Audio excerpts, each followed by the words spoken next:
Hello, good day. Are you trying to learn or maintain a complex skill, for example, as part of your academic or professional training, and frustrated with your progress? Well, whether it is about your language skills, decision making, sports, healthcare, or another context, in this video I discuss the crucial role of simulation in the training and assessment of complex skills. My name is Jimmy Lapping, and I'm a psychologist and statistician with an interest in a broad range of topics, including communication, learning, training design, and the assessment of professional performance. Now, one of the reasons behind this video is that although there is a large body of research on learning and assessment that demonstrates the enormous potential of simulation in the training of complex skills, in many areas, this concept continues to be met with a lot of resistance. Simulation is often associated with artificial settings in role plays or some kind of virtual environments that have nothing to do with real life, and therefore, why would we need simulation? Well, in sports, without simulation based training, success would be kind of impossible. In soccer, for example, the reason why free kicks, corner kicks, defensive strategies, and offensive tactics succeed in real games is because they have been practiced over and over again. Not learned from books, but practiced on an actual field with actual team members. And where in soccer effective simulation based training can help to win or at least not lose real games, in healthcare settings, simulation can help to practice key skills in psychologically safe environments in which mistakes have no consequences for real people's health. And simulation is not only about technical skills.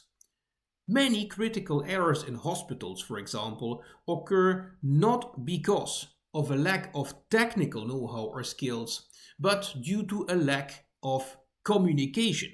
Be it communication between healthcare professional and patient or caregiver, communication between colleagues, or a combination thereof. And in traffic and aviation training, the use of simulators can make the difference between success and failure as well, and again, both in teamwork and in individual performance. For instance, already 3 times Formula One racing world champion Max Verstappen continues to spend hours a day practicing skills in a simulator. In security, simulation can be powerful in many ways as well, including in effective team communication, the practice of martial arts techniques, and weapon use. And in law, simulation can help to create a safe environment to practice a wide range of scenarios without making decisions that affect real people's lives. What these and other professional domains have in common is that in order to be successful, one has to master a range of complex skills, some of which are more domain specific, while others are more transversal because they have to do with communication and teamwork, which, well, are important wherever people are at work. Although simulated training scenarios are not exactly the real world and may in practice often not materialize as such in actual settings, one of the key ingredients of the success of well-designed simulation-based training is that it allows for the practice of skills that will be needed in real settings and that must be automated as much as possible in order to avoid losing precious time in real situations.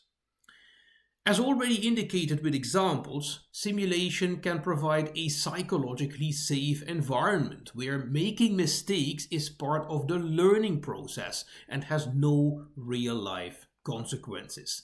In fact, many adverse real-life consequences may be avoided because of repeated simulated practice. And from the examples from soccer earlier on, free kicks, corner kicks, defensive strategies, offensive tactics, it is not difficult to understand that simulation can also help to practice specific types of situations, many of which may not need the whole pitch. We can practice, assess, and analyze team performance as well as the performance of its individuals in these specific types of situations to see which things are going well and which things could be improved further. We can make adjustments to those corner kicks, try different variants, just like we can practice different communication strategies in healthcare, aviation, security, or other professional settings where simulation based training is used.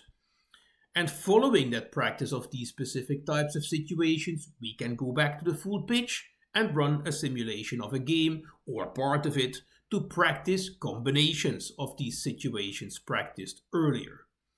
In short, whether you are a healthcare professional, a lawyer, a pilot, a member of a security team, a student in one of these domains, or a student or professional in another domain, simulation has many uses. For instance, in one of my earlier videos in Spanish on this channel, I talk about the potential of simulation-based training for students and professionals in psychology. In any case, especially if you are fairly new to the concept of simulation-based training, I hope you find this video useful. And if you have any ideas or suggestions for future videos on this matter, feel free to leave a comment below this video or drop an email to lappinganalytics@gmail.com. Also, as I already mentioned, this video is part of my YouTube channel, which goes under the name of Lapping Analytics as well, and provides videos on this and other topics related to learning in complex domains, as well as a range of other topics including language, psychology, research methods, and financial markets.